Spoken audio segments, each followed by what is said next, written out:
अच्छा सुनो, सब्सक्राइब करते वक्त ना घंटी बजा देना ताकि जब मैं ऑनलाइन आऊँ तो तुम्हारे फोन की भी नमस्कार, जय हिंद दोस्तों। आप सभी का स्वागत है हमारे YouTube चैनल पर। तो आज हम बात करेंगे UP DElEd BTC admission 2024 latest update के बारे में। तो आज हमारी तारीख हो चुकी है 29 मई 2024 की। बड़ी अपडेट में सबसे पहले आज हम आपके कमेंट्स को ठीक है रखने वाले हैं। जी हाँ दोस्तों, निवास को लेकर काफ़ी ज़्यादा सवाल आ रहा है बच्चों का। और देखिए कितने परसेंट तक आपको सरकारी कॉलेज मिलेगा या आपको कॉलेज मिल जाएगा, वो भी हम इस वीडियो में देखेंगे। सभी बच्चे देखिए यहाँ पर अपना परसेंटेज और पेपर आपका कब होगा, सब कुछ यहाँ पर सवाल पूछे जा रहे हैं। क्या बिहार के बच्चे यूपी डीएलएड बीटीसी में एडमिशन ले सकते हैं? ठीक है, तो देखते हैं, देख सकते हैं कितना ज़्यादा यहाँ पर सवाल पूछा जा रहा है। ठीक है, तो वीडियो को शुरू से लेकर अंत तक देखिएगा, नहीं तो फिर आपके क्वेश्चन जो आपने पूछे कमेंट में वो आपका छूट जाएगा। और वीडियो को अधिक से अधिक अपने दोस्तों के साथ शेयर भी करना है। अगर आप लोग हमारे यूट्यूब चैनल पर नए हो तो चैनल को सब्सक्राइब कर लीजिएगा, जिससे आने वाली वीडियो की नोटिफिकेशन आप तक सबसे पहले पहुंचे।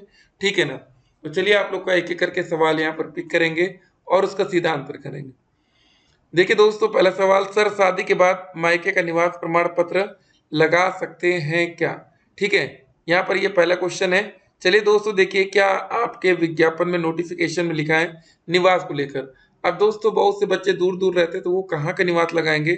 जरा देखिए, ऐसे अभ्यर्थी आवेदन हेतु पात्र होंगे जो उत्तर प्रदेश से स्थायी निवासी हो।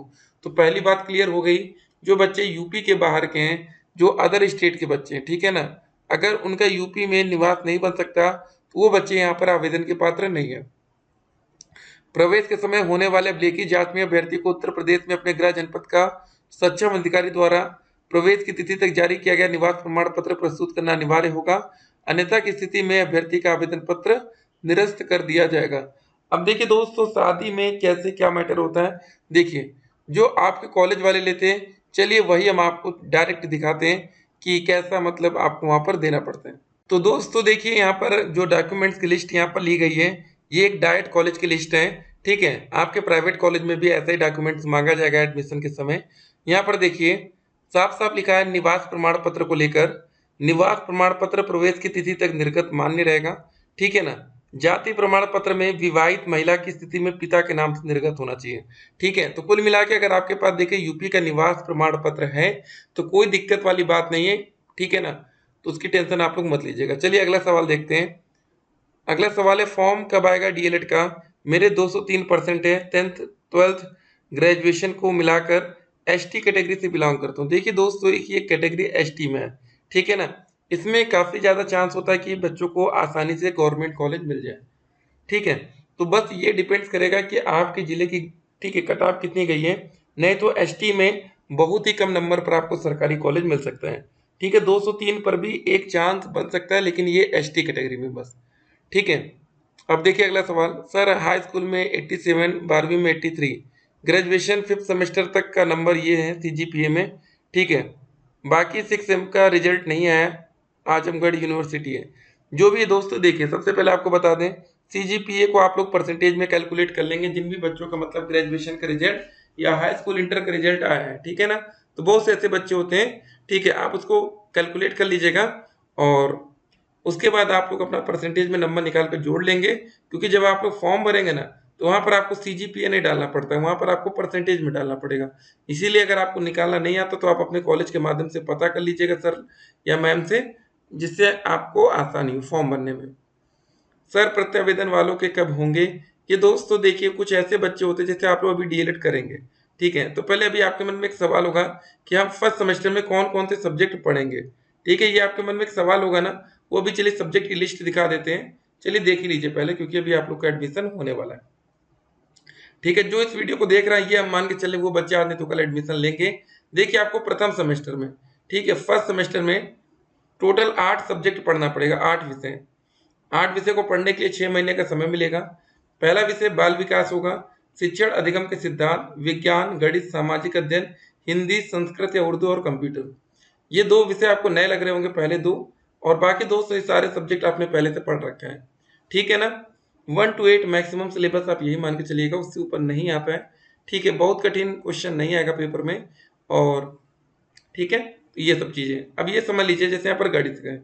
गणित विषय में अगर आपने मान लीजिए गलती से आप 3 बार फेल हो गए मैक्सिमम, तो चौथी बार दोस्तों आपका डीएलएड ही खत्म हो जाएगा, याद रखिए चौथी बार पेपर देने का मौका नहीं मिलता।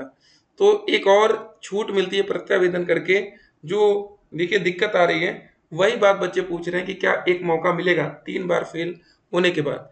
तो किसी भी विषय में 3 बार फेल नहीं होना है, ये अभी से आप लोग जान जाइए, ठीक है ना। और चलिए अगला सवाल देखते हैं हम लोग। बिहार के स्टूडेंट डीएलएड यूपी से नहीं कर सकते हैं, प्लीज रिप्लाई। देखिए बिहार में भी डीएलएड होता है। अगर आपके पास बिहार का निवास प्रमाण पत्र है तो बिहार में आप एडमिशन लीजिए, बेहतर है।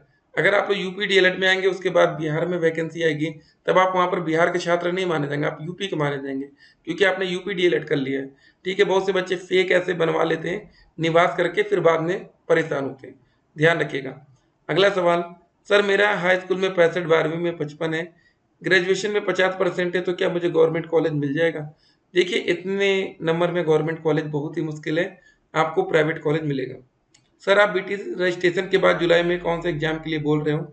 देखिए जो अभी हम एग्जाम के लिए बोल रहे हैं ना, ये उन बच्चों का है जो ऑलरेडी, ठीक है, एडमिशन ले चुके हैं और जिनका एग्जाम होना है, ठीक है, आपके लिए नहीं है।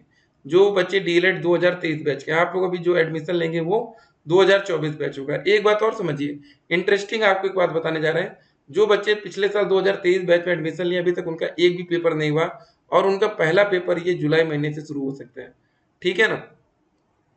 लेकिन उनका एडमिशन में काफ़ी लंबा समय भी लगा था। एक बात और याद रखना, ये मत सोचिएगा कि एडमिशन लेने के 1 साल बाद आपका पेपर होगा, ठीक है, उनका काफ़ी ज़्यादा लेट हो गया था एडमिशन में, इसलिए ऐसा हो रहा है। सर हमारा तो बीए का एग्ज़ाम चल रहा है अभी, तो हम कैसे फॉर्म भरे, प्लीज़ आंसर करिए।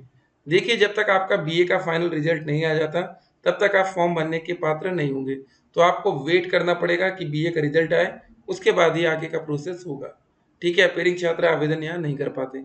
सर मेरी बहन का बीए का 5th सेमेस्टर में बैक लगा है, जिसका एग्ज़ाम सितंबर या अक्टूबर में होगा, और फाइनल सेमेस्टर का एग्ज़ाम अभी चल रहा है, जिसका रिजल्ट अभी घोषित नहीं हुआ है, तो क्या ये यूपी डीएलएड में अप्लाई कर सकते हैं?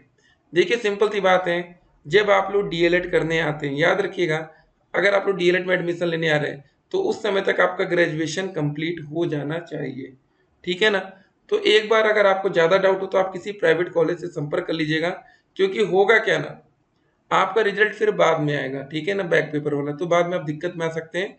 तो एक बार आप प्राइवेट कॉलेज से संपर्क कर लीजिएगा, गवर्नमेंट में तो मुश्किल है, ठीक है, अगर आपको कुछ लगे कि ये ऐसा वैसा होगा, ठीक है ना, तो आपसे एक यही है कि आप प्राइवेट कॉलेज से संपर्क करिएगा। फिलहाल देखिए वही है, फिर हम बोलेंगे, जब आप लोग देखिए यहाँ पर रजिस्ट्रेशन करने आएंगे यूपी डीएलएड एडमिशन में, तो सबसे पहले रजिस्ट्रेशन पार्ट 1 जो कैंडिडेट का होता है, वहाँ पर ही आपके ग्रेजुएशन के टोटल नंबर पूछ लिए जाते हैं। बैक की स्थिति में आप नंबर सही से डाल नहीं पाएंगे, फिर आप बाद में दिक्कत में आएंगे, ठीक है ना, इसलिए हम बता रहे हैं आपको। अगला सवाल देखिए, सर मेरा 82% हाई स्कूल में, 76 इंटर में, ग्रेजुएशन में 50 है, मैं प्रयागराज से हूँ, तो क्या मुझे प्रयागराज में डायट कॉलेज मिल सकता है? देखिए ग्रेजुएशन में 50% है, डायट कॉलेज चाहिए, तो जनरल कैटेगरी में 230 से लेकर 240 प्लस, जरा ध्यान रखिएगा।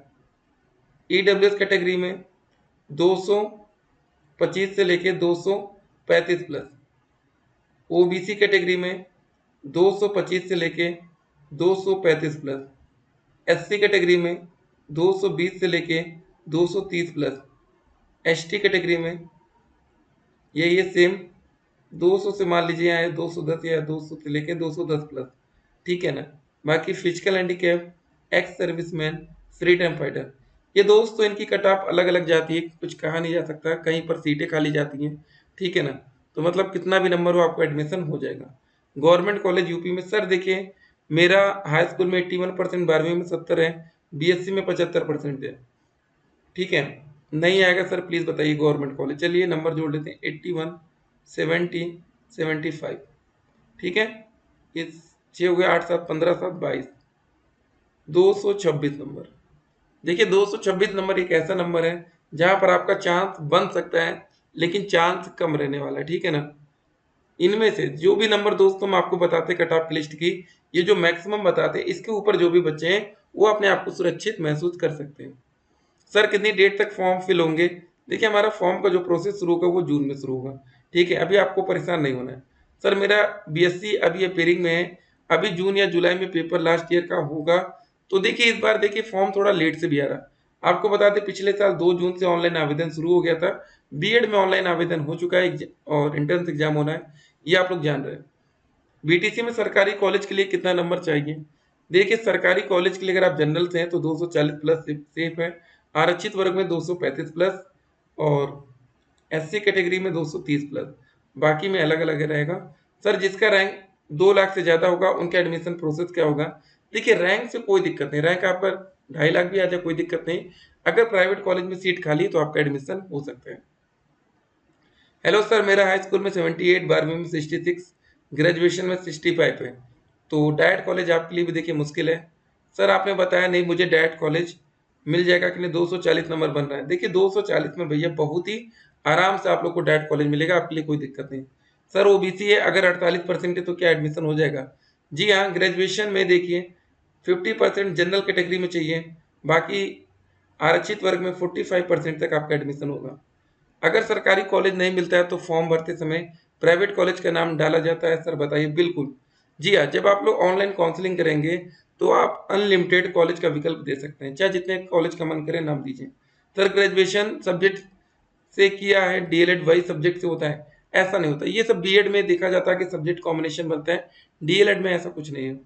सर मैं यूपी बिजनौर से बिलोंग करती हूँ, बट मैं गाजियाबाद में रेंट पर रहते हैं, तो हम डोमिसाइल सर्टिफिकेट की जगह देखिए, डोमिसाइल को लेकर इतना परेशान नहीं होना है, ठीक है ना, बस वो यूपी का होना चाहिए, बस ये कंडीशन है, ठीक है, यूपी के बाहर का ना हो, बस बात खत्म।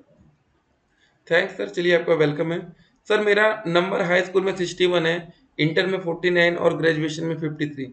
एडमिशन आपका हो जाएगा लेकिन सरकारी नहीं मिलेगा।